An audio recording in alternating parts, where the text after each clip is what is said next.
The Most Serious Fart by Mike Bender, illustrated by Chuck Dillon. There are over 300 hidden butt pictures inside this book. How many can you find? In a not-so-quiet neighbourhood, deep in the boughs, lived a most serious fart with monogrammed towels.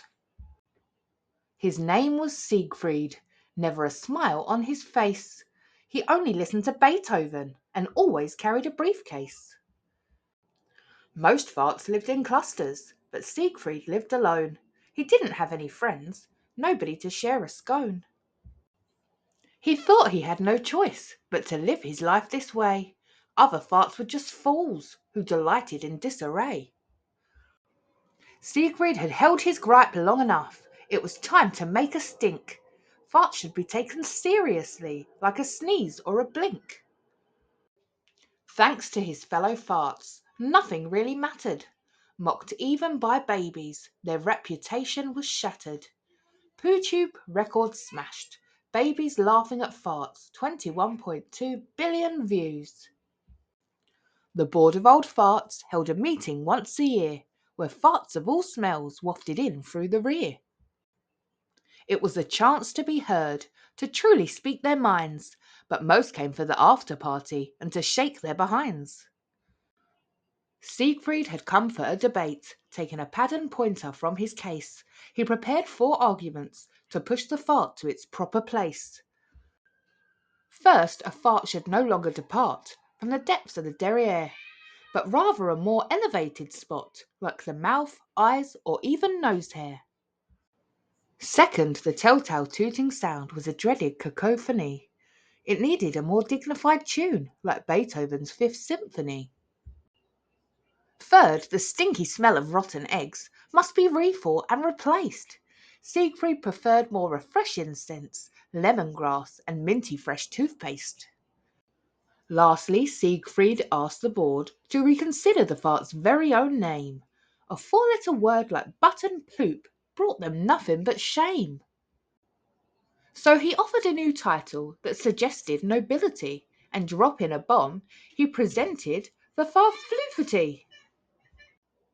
Finishing his long-winded plea with nothing more left to say, Siegfried was feeling confident he had blown the old farts away.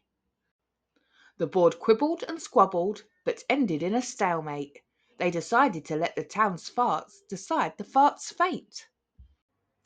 To the mic each fart floated, blasting ideas Siegfried promoted. I am proud of my tooting vibrations. They've been in my family for generations. I don't care if babies laugh at me. Their little giggles fill me with glee. I don't want to be a far-poo fit. Oh, for fart's sake, I can't even say it. Hooray for the booty, hooray for the booty, hooray for the booty. Siegfried turned his back while everyone joined the chant, until the eldest fart hit the gavel and ripped into a rousing rant.